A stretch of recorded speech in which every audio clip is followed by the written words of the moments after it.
สบายดีจ้าสบายดีป้าลุงเบอร์สุขุสุคนจ้าเมื่อนี้กะลูกๆกะสิพากันไปโรงเรียนเลยจ้าแม่แป้งสิไปส่งคือเก่าแต่ว่าเมื่อนี้แม่แป้งสิไปตลาดไปเปิดประตูเด้อแม่แป้งสิไปตลาดจ้ามาเบิ่งว่าแม่แป้งสิได้อีหยังแหน่มาแต่ตลาดเมื่อนี้ใส่เครื่องธรรมดาไปเด้อจ้าเมื่อนี้เพราะว่าไปซ้อมเดินขบวนสิเปิดงานกีฬาก็เลยใส่เครื่องธรรมดาไปซ้อมเพิ่นกระจับกระตาไปพร้อมไอ้มุกสบายดีเนี่ยล่ะสบายดีจ้าปลาลุงเนาะวันนี้แล้วแต่เช้าก็เลยได้ไปแต่เช้า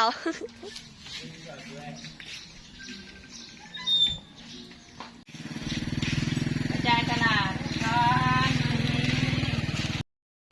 กันเรียนได้ไหมนี่แม่นวันนี้มีแต่ไปซ้อมเครื่องคนมาแต่วัดแต่ว่าอันนี้แม่แป้งสิเข้าตลาดเด้อจ้าไปเลาะน้ำตลาดไปเลาะตลาดน้ำแม่แป้งเด้อจ้าป้าลุงจักสิได้ยังมากินถามใช่จะอยากยังเลยกินอย่างก็ได้คิดบ่ออกอ่ะฮะอยากกินอย่างบ่น้องมุกเด้อยากกินอย่างอยากกินหมูกระทะโอ้ยตอนแรกพูดแค่จังมีหมูกระทะนี่ฮะก็ไปกินกันได้ถ้ามาแต่เฮียนตอนแรกจังซื้อมากินเนาะรอไปกินคุณกินอยู่ไสกินอยู่เพื่อนเฮาพี่แล้วตาอ้วนเด้ข้าวหอมเด้กินอยู่ห้องเช่าเฮานี่หลายๆคนแล้วก็เขาก็ต้องเอาอันนั้นเขาก็เอาแต่เรากินเบอร์เราก็เอากล่องมาใส่บ่แล้วกินอยู่เพื่อนเฮานี่แหละดีสุดแหละไปกันเลยจ้าวันนี้มื้อนี้ได้ไปเช้าเด้อจ้ามื้อนี้หากัน7:30ไป7:00 นจ้ะสามวันจันทร์เลยแม่นซื้อเผือกกินพี่น้อง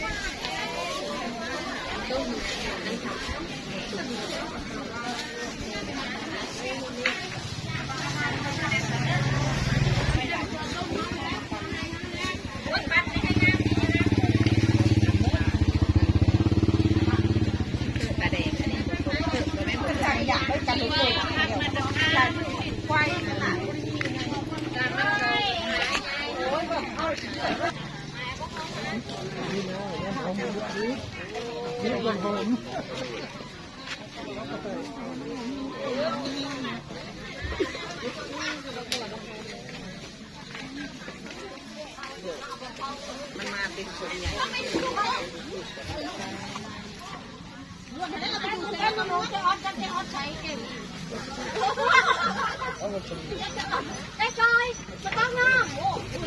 หน่วยสีแดงว่าหรือสียังไงนะสีขาว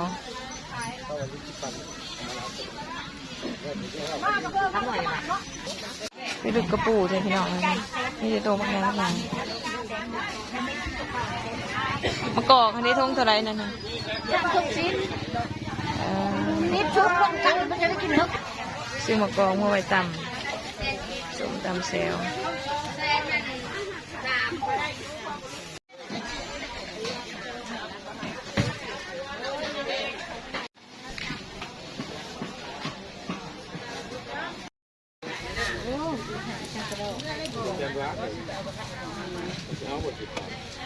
เอาตัวนี้ให้แน่เลย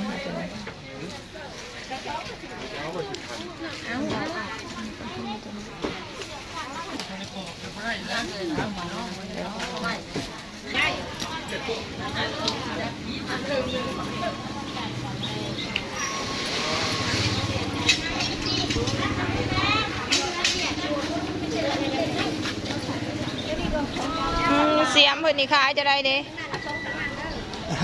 เสียงขายมาได้สถานก็นี่ต้องกันนี่เสียมมันมีหลายแบบเบิ่งก่อนหาเสียมก่อนราคาจังไหนนี่จะได้มาต้องตามเลยจะได้มาเศร้าอยู่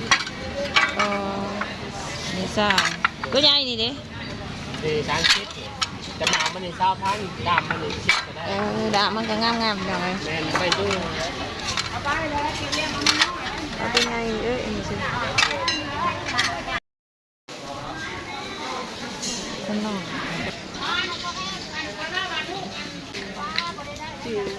โลเท่าไรได้นี่ฮะ ถุงโล15,000เลยค่ะ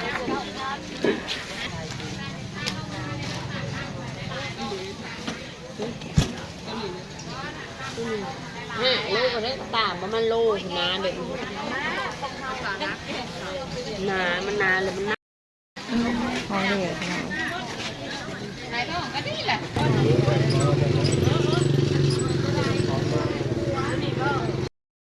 หลังจากที่มาแต่ตลาดไปส่งลูกเลยเนาะพี่น้องเนาะก็สิมาแวะซาหัวก่อนโอ้หัวหยองมื้อคืนนี่เห็นบ่ตัวไรสดนะแต่เอามาหัวหยองเป็นหยองเลยมาแวะข้างๆเพื่อนนี่แหละพี่น้องเอ้ยแล้วเป็นแม่นางใหญ่ก็เคยเข้ามาซาอยู่นี่เพิ่นเฮ็ดครับก็เลยมาต่อหลังจากที่ซาหัวแล้วก็จังสิคอยรีวิวเครื่องว่าซื้อมาได้หยังแหน่เนาะหาของเพิ่นพี่น้องเลยข้างๆเพื่อนนี่เลยพี่น้อง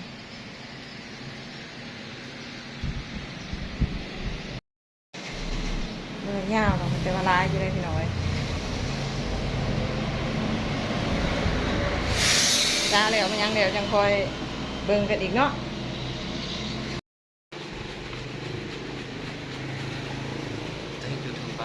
แม่นแหละ ซ่องเนี่ย ครอบครัวสาวคนไทยติดตามเลยเด้อมันเป็นซองน้อยๆดอก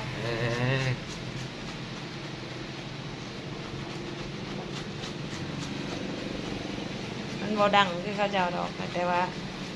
ก็เฮ็ดไปหั่นแหละ ค่อยๆเฮ็ดไปเนาะ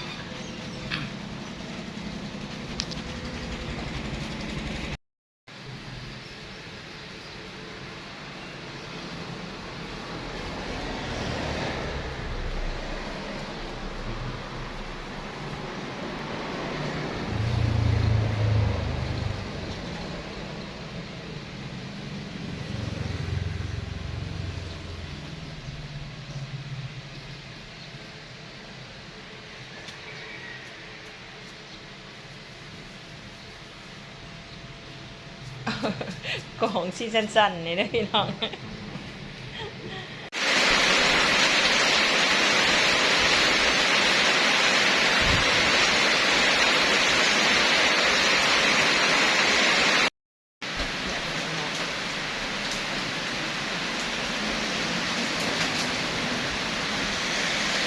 ฝนตกพี่น้องเอ้ยสาหัวอยู่นอกฝนตก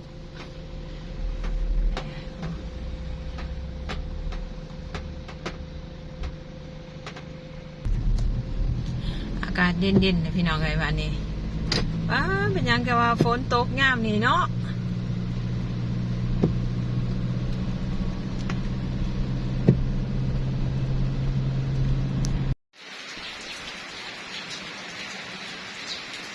มาหอดเถื่อนเลยพี่น้องเอ้ยปลาเครื่องไว้อยู่ล้างรถฝนตก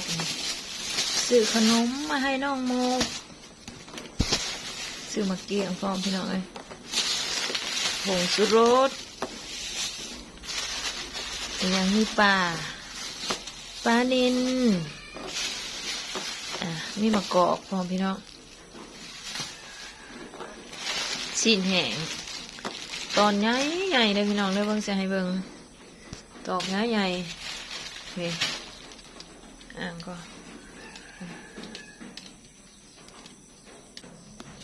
ตีหมากมังกรปลาแดกนี่แหละของกินทำคลิปนี้ก็สีลาไปก่อนฝากกดไลค์กดแชร์ส่องครอบครัวสาวผู้ไทยในเด้อพี่น้อง